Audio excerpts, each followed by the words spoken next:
And welcome once again to EWTN's Bookmark. I'm Doug Keck, your host. Our guest author is Fr.Brett Brannen, author of To Save 1,000 Souls, a guide for discerning a vocation to diocesan priesthood, published by Vianney Vocations. Welcome, Father, to EWTN's Bookmark. Great to have you here. Very much. It's great. You're a new face, probably to most of our viewers, but you're not probably a new face to many of our friars. Why is that so? Well, the friars study at Mount St. Mary's Seminary, and it's a great privilege to have them. They're wonderful, wonderful men, wonderful seminarians. Right. And so how long have you actually been there? I've been the vice rector of Mount St. Mary's for 5 years, and prior to that, I was vocation director in Savannah for 10 years. And between those two, is that where the calling came to write a book to save 1,000 souls? It is. As a vocation director especially, I always was looking for a single resource. You know, vocation directors, we answer the same questions a million times, which is our job, we don't mind, but it always worried me, why is there not one resource that we can give to a young man that'll take him through the whole process of discernment? Do you think, I was wondering, in reading through this book, and you even talk a little bit about, you know, what the seminary life is like and compare it to maybe the way it was in, let's say, in the 50s or in the past, as part of the problem over the years of knowing how the discernment process could be laid out in a book was because people had varying ideas of what the priesthood meant? Yes, I think most young men today, and I think every young Catholic man should seriously consider priesthood because it's a very valid call, and God is calling some in. And I think most young men today, if I were to ask them, you know, have you ever thought about becoming a priest? They immediately say, oh no, Father, that's not for me.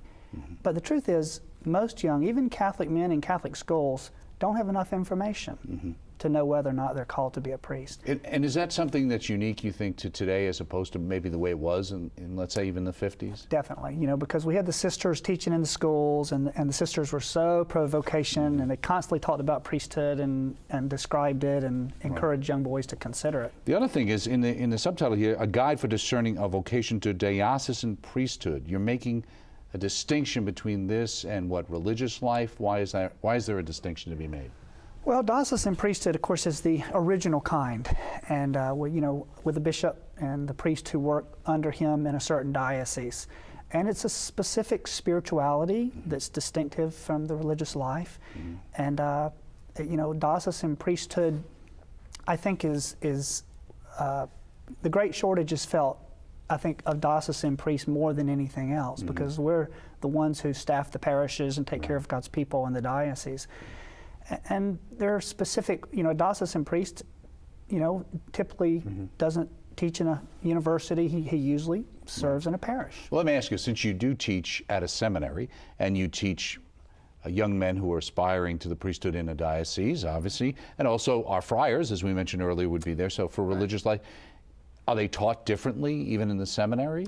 The friars receive their formation. They have their, you know, formation director who lives with them, one of the priests, and then of course they have their summer formation. They've been through their novitiate, so they have their formation for religious life, and but they still sit in on the, you know, the seminars that talk about diocesan priesthood as well. Because sometimes religious orders help out in parishes or even run parishes in some areas. They do, for sure, and they certainly take care of people. Right. Yeah. Right. Also, what's interesting too, because just since we're on the tact of talking about religious versus diocesan, you make the distinction, and this was something helpful for me that I wasn't aware of, this distinction between taking vows and making promises. Right. Can you go into that? Diocesan priests make promises, the promise of celibacy for the sake of the kingdom, not to marry, the promise of obedience to our bishop, and the promise to pray.